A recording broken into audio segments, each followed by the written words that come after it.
Who helped shape the leader that you are today? Not the person who gave you the title, but the person who took the time to explain why decisions were made, trusted you before you fully trusted yourself, and stayed close enough to catch you when things went wrong. On the fireground, mentoring rarely happens in a classroom situation. It happens beside a truck, during a debrief, over a map, or while someone more experienced is there, you watch them make a difficult call.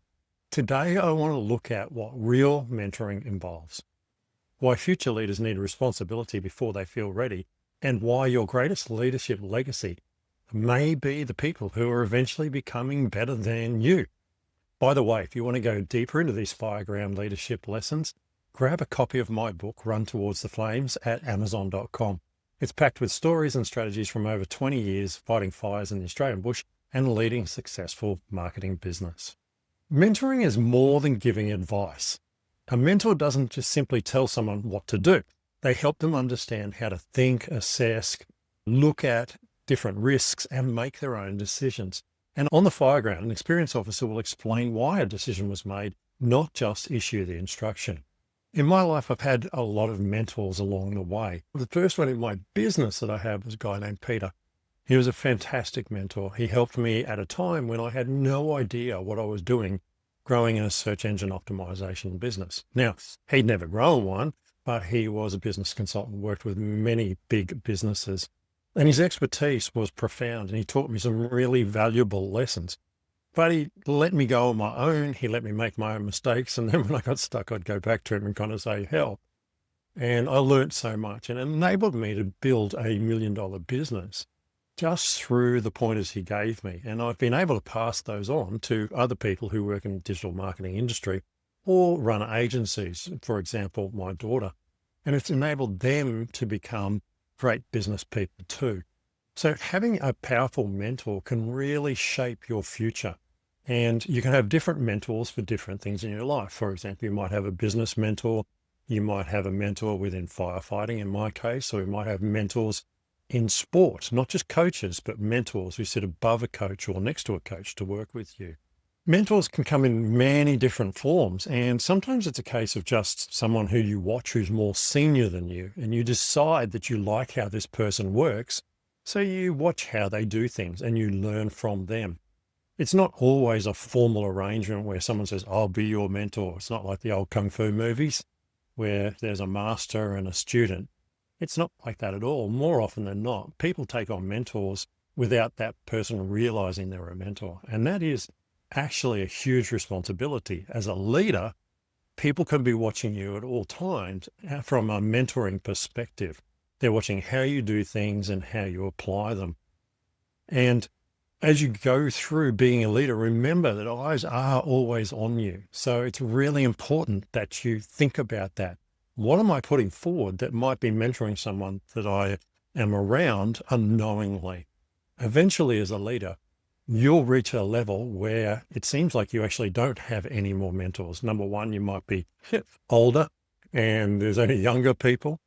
That's not totally true, but there is always people you can look to for inspiration, for learning. And sometimes it is younger people because they lead the way in a different way to how you were brought up. You might be an entirely different generation. I know I'm Gen X, which makes me quite old now, but I can look to Gen Z for leadership in certain areas and I can take that on board. But eventually you'll reach a point where you look around and you think, wow, I'd really like a mentor. I'd really like someone to help me. And there won't be anyone. Now, it doesn't mean no one's available. It's just the people you're looking at, you may have surpassed them yourself. Look wider afield. Sometimes mentors need to be found in different areas of your life to apply them where you are. So while I might be looking for a mentor in the fire service, maybe I need someone who's outside of the fire service to mentor me because they're going to look at things from a different perspective. So you'll never reach a point where there's no one who can mentor you. You just need to look around. Find people who you can trust to talk to. And this is the hardest thing. Sometimes it's just having someone to bounce ideas off that has more experience than you who can give you feedback.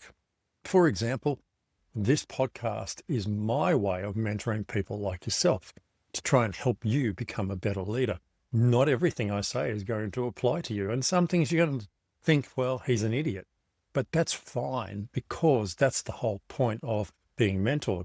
You won't always agree with people who are mentoring you, but you will see a different perspective. And sometimes that's what you need. You need to look at it and go, well, that's a good point. It doesn't apply in my case, but I'm going to store that for later. Or that's a good point. I'd never thought of looking at it that way. So I hope this podcast is helpful to you, and it does help you grow and give you a little bit of mentoring. When you're a mentor, you need to give people responsibility before they feel completely ready. Future leaders need controlled opportunities to lead. Let them run a training night, brief a crew, or part manage a project while you remain close enough to step in. You can't build confident leaders by protecting them from every difficult situation. Okay? People need the chance to fail. It's really important. Now, sometimes you can save them before they hit rock bottom, or you can just give them a gentle nudge that gets them out of that trouble. You need to give people a chance to lead early. So in the fire service, we let people lead crews early, but not on the fire ground. We let them do that on training nights, and we have someone work with them who's there for their safety. They're not there to tell them what to do. They're there to watch them, make sure that their instructions are safe. And if they get stuck, just give them a gentle prod to point them in the right direction. Small jobs build confidence and competence and experience. So by giving people small jobs to do, they build on their knowledge and they get their confidence to try bigger jobs. It's not easy to give someone a whole project. That's dangerous because they don't understand all the structure, but you can give them part of the project. And if you break down project into smaller chunks, you can give multiple people chances to lead parts of a project while having someone sit over the top of them to actually oversees the whole project, but they're responsible for that bit. What I would say is you need to set realistic timeframes and deadlines.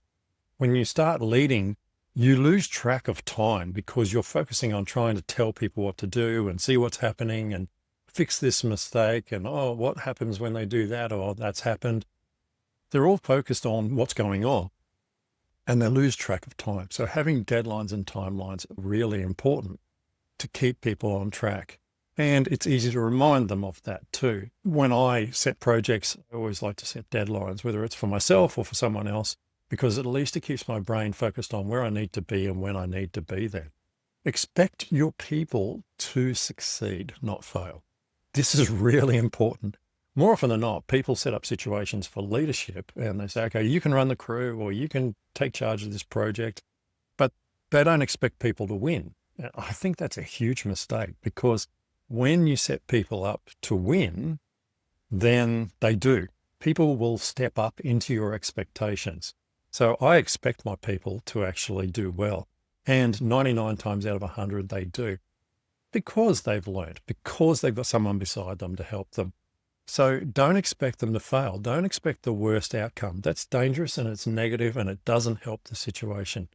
When you mentor people, you want them to win. It is really important that you want that for them, because it will be conveyed in how you put your message across, how you give them feedback, how you give them a prod in the right direction. You want them to succeed. Keep that in mind at all times. Let people learn from your mistakes. Many leaders only share their successes because they want to appear like they're really clever. Good mentors explain the calls they get wrong, what they missed, and what they would do differently. Your mistakes may save the next leader years of unnecessary pain. Tell them stories of what went on. Stories are extremely powerful. I like to tell stories because it gets a picture in people's minds rather than just saying something straight. Telling the story gets them, their brain turning, gets them thinking, gets them involved in what's going on. And sometimes it might be that we're driving to a fire and it'll be like, oh, we had a fire here before. It was me and Steve and Glenn, and we turned up and this was happening and the wind was coming from this direction. What happened was it blew over here. And so in their head, they're starting to picture this fireground before they even get there. So they get some ideas of what might happen, what to think about, what safety things to think about. And it really makes a difference to them as a crew leader because they understand what they might be walking into. Stories are the most powerful way to teach people things. I also like to use stories to explain why you do things the way you do it. If you can say, we don't do this, but if you say we don't do this because at this time, this thing happened, so we changed what we did because this is a better way of doing it or a safer way of doing it or a more effective way of doing it. Those stories stick because it's better than just saying no. Okay, people always need reasons. They won't always ask, but it's just the way the human brain ticks. Things are better when they have a story and a reason to go with them. I like to tell stories sometimes about how someone taught me to do something. For example, putting out huge logs that are on fire. A lot of people will tell you can't put out a burning log. It's really hard. You've got to use lots of water. And the truth is that's not true. It's actually quite easy to put out big burning logs if you use the steam to put it out. So I was taught that by my first officer. He trained me in how to do that. And so you use the steam, you give it a spray, you let the steam get into all the cracks, and then you give it another spray. So rather than drowning it, which doesn't put the log out, using the steam works. And I've demonstrated this on logs that are taller than I am, and I'm 6'4". We were able to walk inside some of these logs and put them out. So it is demonstratable. It is a good story, and you're leveraging someone else's credibility to mentor the people you're working with. So great stories of someone else teaching you even has more power because you're taking their credibility to help you seem smarter, which is sometimes a good thing. Stories carry more weight than anything else, and people remember them. So use them where you can. And this is why honesty briefing when you get back from a fire is important as well. You're looking at what went well, what didn't go so well, and what we could do better. You're telling these little stories and they're discussing how to do them. So people learn from the mistakes. If you make a mistake on a project, then tell them you made a mistake and this is what I did to fix it, or this is what someone else did to fix it in some cases. Debriefing is an important part of the process, and it helps you be more realistic and come across as a human to the people you're mentoring or working with. Mentor the person in front of you, not a copy of yourself. The goal is not to create someone who leads exactly like you do. Different personalities, different strengths and experience can produce equally effective leaders, but not clones of you. A quiet, thoughtful leader may handle a crew differently from a loud, decisive one, but still achieve the same goal and have the same happy crew at the end of the day. People aren't you. They don't think, act, or have the same experiences in life as you have. So they can't be you, no matter how much they might say they want to be more like you. Yes, they do need to be maybe some elements of you, but they need to be themselves. They're going to make their own mark in the world. They are unique. But what you give them when you're mentoring them is the different perspective that then they can apply within their own lens, if you like to look at it that way. Sometimes we talk about the frame. The situation is framed a certain way, depending on what's going on. Your frame, when it happened to you, is different to their frame. But the point is, you want them to be themselves as a leader, not a clone of yourself. They have to make their own decisions and they have to make their own mistakes. Yes, you're there to help them, to pick them up, to give them direction and kick them in the pants sometimes if necessary. But they need to learn, and the only way to learn is actually to do those things themselves. Everybody wants to create clones. I know. I would love to think that everybody was a clone like me because I would know what they were going to do. I don't want everybody to be a clone of me, okay? The world doesn't need more of me. It really doesn't. I'm not the best person in the world. I'm not the best leader in the world. What it needs is more great leaders who can think for themselves and apply the skills they've learned. And as a mentor, it's really important you understand that you're not trying to clone yourself. You're trying to create them. You're trying to improve them, but they have to do it themselves, okay? The world needs their point of view because it builds on you and does it better, hopefully. A mentor knows when to step back. Mentoring eventually requires you to stop providing every answer. Ask questions, Allow the person to make the call and support them in the outcome that they get. The real test of mentor is whether the person you're working with can lead confidently when you're no longer standing beside them. It's really important. One day, you're not going to be there, and these people need to be able to lead on their own. And that's a proud day when that happens. Eventually, people will pass you. They're younger, you're shortcutting their learning, you're helping them move forward faster than you did probably. You must accept this and celebrate their achievements. Feel good about yourself and how you've helped them. Don't get upset because they passed you. If you're doing your job as a mentor, then they probably will pass you. That's natural. That's what happens in life. We all fall away in the end. We get old. We can no longer do things. We need people to surpass us. Because if they don't, the things that we've created, the things that we believe in, just won't carry on. Let them go. Keep in touch and sing their praises when you're talking to other people.